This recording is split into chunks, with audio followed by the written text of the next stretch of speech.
બાબા સાહેબને માનનારા, બંધારણને માનનારા સર્વે સમાજ અહીંયા મોટી સંખ્યામાં ઉપસ્થિત છે અને જેનો ઉત્સાહ વધારવા માટે, હોંસલો વધારવા માટે આપણે સૌ અહીંયા પધાર્યા છીએ એવા વડગામના ધારાસભ્ય અને યુવાનોની દિલની ધડકન જિગ્નેશભાઈ મેવાણી આપણી વચ્ચે આવ્યા છે. તો પહેલા બે હાથ ઊંચા કરી તાળીઓથી જિગ્નેશભાઈને વધાવો.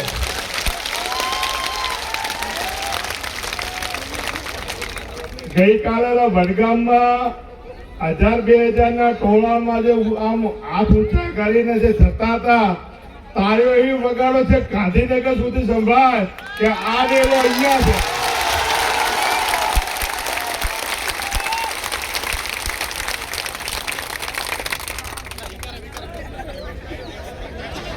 અમે ઢેમાથી ધરણીધર ભગવાનના આશીર્વાદથી શાંતિથી લોકોના પ્રશ્ન સાંભળવા માટે, લોકોની પીડા સાંભળવા માટે યાત્રા લઈને નીકળ્યા હતા અને થરાદ આવ્યા. થરાદમાં શિવનગરની બહેનોએ રજૂઆત કરી. રજૂઆતના આધારે જિગ્નેશભાઈ પોલીસ સ્ટેશન જઈને એમની રજૂઆત કરી. કદાચ જિગ્નેશભાઈના શબ્દ કડવા હશે, પણ એ કડવા શબ્દ આપણા સૌના હિત માટે હતા. કદાચ દારૂનો બંધોણી હશે છૂટી જશે, અમલનો બંધોણી હશે છૂટી જશે, પણ આ ડ્રગ્સનો, દવાનો જો બંધોણી થઈ ગયો તો સમજી લેવાનું ઘરે પૂરું થઈ જવાનું ને છોકરો પૂરો થઈ જવાનો. જે આ ડ્રગ્સના રવાડે ચડ્યા એ ઘર પરિવારમાં દીકરો ખોવાનો થાય, દીકરી ખોવાની થાય અને પરિવાર પૂરું સાફ થઈ જાય ત્યાં સુધી છોકરો કે છોકરીઓ પૈસા ઘરમાંથી લૂંટી લૂંટીને ડ્રગ્સના રવાડે ચડતા. પણ આવું થરાદને, આ ગુજરાતને બનાવ્યું કોને? કોને બનાવ્યું આપને પૂછવા માંગુ. આ થરાદની અંદર આ ડ્રગ્સ લાવ્યું ક્યાંથી? છેલ્લા 3-4 વર્ષની અંદર બનાસકાંઠાના પોલીસ વડા હોય કે આ થરાદનું જે ભાડે પોલીસ સ્ટેશન આપી દીધું હતું ને 3 વર્ષ માટે, એના પ્રતાપે અહીંયા આપણે ત્યાં ડ્રગ્સ આવ્યું છે.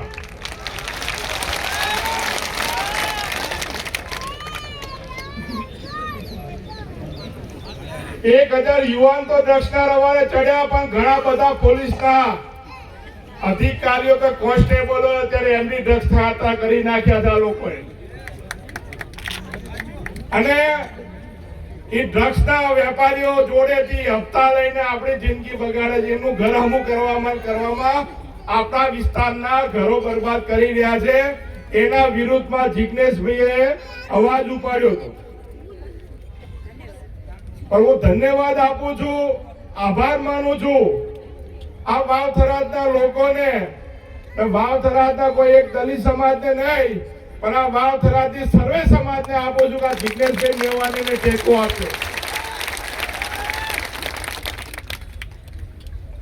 ભાજપ વાળા કરવા ગયા હતા, છોટી ભરવા ગયા હતા કે એક વખત પોલીસ વાળા આગળ પોલીસ પરિવારના નામે મહિલાઓ રાખીને પાછળ ભાજપના લોકો, અને એમાં કેટલા બુટલેગરો હતા. હમણાં બેને વાત કરી એમાં દવાની, આજે દવાની અંદર 2 નંબરની દવા, ડ્રગિસ્ટ દવા વેચતા કેસ થયા એવા લોકો હતા. જુગારીયા હતા, દારૂના વેપારી હતા, એમડી ના વેપારી હતા. એવા લોકો પાછળ હતા અને માત્ર આગળ પોલીસની મહિલાઓ પરિવારની ખાલી એક નામ પાત્ર રાખી હતી અને દબાવવાની કોશિશ કરી.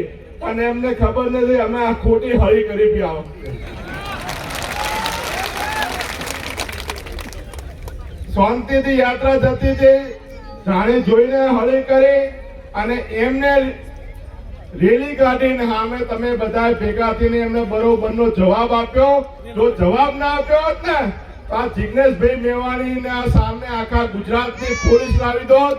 આ જિગ્નેશભાઈ મેવાણીની સામે આખા ગુજરાતના લોકોને જાણે જિગ્નેશભાઈ કેટલો મોટો અપરાધ કર્યો હોય એવું સાબિત કરવા માંગતા હતા. પણ એનો જવાબ આ વાવ થરાદની ખબરવંતી જનતાએ આપે, એના માટે પણ આભાર માનો. પણ આપણે બધા ચિંતા કરવાની છે. અહીંયા બેઠેલા તમામ લોકો ચિંતા કરવાની છે કે આપણા પરિવારમાં દૂષણ ના આવે, આપણા પરિવારમાં ડ્રગ્સનું, એમડીનું, ચરસનું, ગાંજાનું, આ જે દવાની મેડિકલની અંદર જે સિરપો વેચાઈ રહી છે 2 નંબરમાં, જે આ 2 નંબર પોલીસ વાળા મિત્રો સાંભળતા હોય એમને પણ વિનંતી કરું છું, આ બેને જે રજૂઆત કરી છે એ રજૂઆતના આધારે તમે આ મેડિકલ સ્ટોરોમાં જે પણ સિરપો વેચાઈ રહી છે, જે પણ ઇન્જેક્શનો વેચાઈ રહ્યા છે, એના માટે પણ કઈ જિજ્ઞેશભાઈને આવવું ના પડે, તમે કાર્યવાહી કરજો, એ તમને સૌને વિનંતી પણ કરીએ છીએ. મને એક છોકરાનો ફોન આવ્યો, કોલેજ કાળમાં ભણતો, ખૂબ હોશિયાર આગેવાન જેવો છોકરો, કોલેજમાં આંદોલન કરે કે મને તમે ઓળખો છો? એનો અવાજ આખો કોઈ બંધાણી હોય ને આ ડ્રગ્સ નો કે દવાનો, એના જેવો અવાજ આવ્યો. કોણ? તો હું આ ભાઈ બોલું છું, આ ગામથી બોલું છું. મેં કહ્યું કેમ તારો ભાઈ અવાજ આવો થઈ ગયો? કે સાહેબ મારી જિંદગી કે ખરાબ થઈ ગઈ, મેં બધું વેચી નાખ્યું. 2 વર્ષની અંદર આ થરાદની અંદર દવાઓ એટલી ખરાબ વેચાઈ રહી છે, કોરેસ હોય કે જે છે એ પીને મેં મારું બધું વેચી નાખ્યું છે. પણ ગઈકાલે જે બનાવ બન્યો એના પરથી મને લાગે તમે કહેતા હશો તો થરાદમાં ક્યાં કઈ દવા વેચાય છે, ક્યાં કોઈ ડ્રગ્સ વેચે છે, ક્યાં કોઈ ગાંજો વેચે, મારું જો નામ ના આપો તો હું તમામ લોકોના ચિઠ્ઠા ખોલવા માંગુ. મારું ઘર તો બરબાદ કર્યું પણ બીજાના ના થાય એના માટે તમને આ ફોન કર્યો. એટલે આ પીડા છે લોકોને, અને આ માત્ર આપણા થરાદની પીડા નથી, આખા ગુજરાતની પીડા છે. આજે ગુજરાતમાં તમામ કોલેજોની બહાર, તમામ સ્કૂલોની બહાર, તમામ ખેલકૂદના મેદાનોની બહાર જ્યાં છોકરાઓ ભેગા થતા હોય ત્યાં અત્યારે ખુલ્લે આમ અડ્ડાઓ ચાલતા હોય છે. ક્યાંક કડકડતી નોટની અંદર 100 રૂપિયાની કે 200 રૂપિયાની નોટમાં આ સ્પાઇક જેવું કંઈક ભરીને એને સટ્ટા મારતા હોય તો નશો આવે.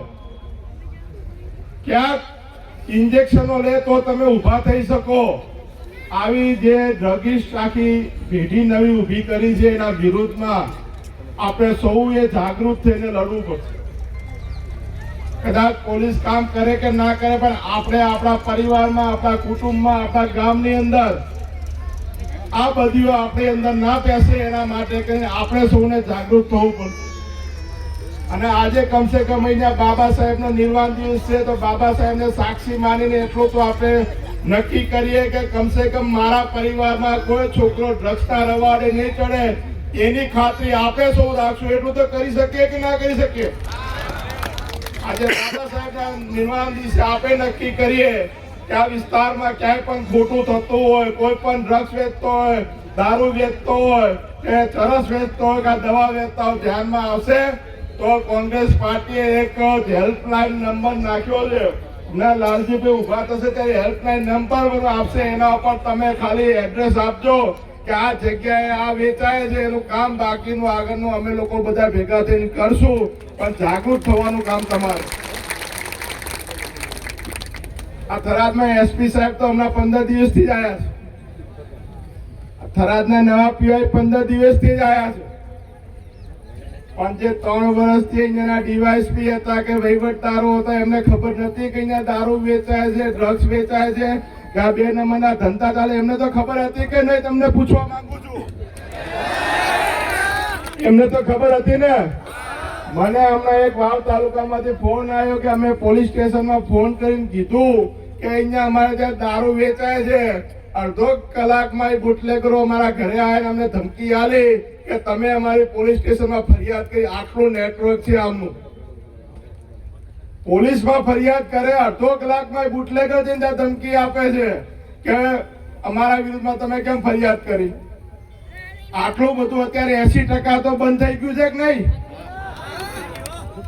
ખાલી એક વખત તમે રેલો કાઢ્યો 80% બંધ થઈ ગયું છે. જો તાકાતથી જો જાગૃત રહો તો આ 100% બધું બંધ થઈ જાય એમ છે. અને જ્યારે જરૂર પડે ત્યારે જિજ્ઞેશભાઈના હાથ મજબૂત કરજો તો જ અમે આ ઉત્સાહ સાથે અહીંયા આવશે. આજે જિજ્ઞેશભાઈ પણ અહીંયા આવ્યા તો એમને પણ આખા ગુજરાતમાં લડવાની હિંમત આજે અહીંયાથી મળી. કે ના કે મારા માટે કરીને લોકો હજારોની સંખ્યામાં જ્યારે આવે છે તો એમને પણ લડવા માટે કરીને આ ડ્રગ્સના રવાડે ચડશે તો આપણા છોકરા જેવા જિગ્નેશભાઈ ચડવાના એમને ક્યાં ફરક પડે છે? બરાબર, જિગ્નેશભાઈ લગ્ન નથી કર્યા એટલે જિગ્નેશભાઈના છોકરા ચડવાના? હા, ચડવાના કોના છોકરા ચડવાના? આપણા ચડવાના ને. એટલે આપણા માટે કરીને લડે છે તો કમસે કમ આપણે તો એના અમે પૂરેપૂરો સપોર્ટ કરવો પડે. અને જો આપણે હું તમને કહેતો હોઉં ભાઈ દારૂ મૂકો, ડ્રગ્સ મૂકો, તો પહેલા મારે કઈ હું કરતો હોઉં તો તમને કહી શકું નહીં. એટલે તમારે કોઈને કહેવા જવું હોય પહેલા તો તમે આમાંથી કોઈ બંધોણી હોય તો પહેલા તમે મેલજો, તો પછી વાત કરજો. બધા મંચ ઉપર કહી દો, મંચ પર તમે કહી દો નહીં.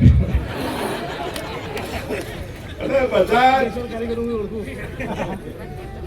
એક વખત જે ટીમ સાથે જિગ્નેશભાઈનો હોસલો બંધ મજબૂત કરીએ અને આવનારા સમયમાં લોકોને પણ ખબર પડે કે જ્યાં હળી કરતા ત્યાં કરીએ, અહીંયા કરવા જેવી નથી.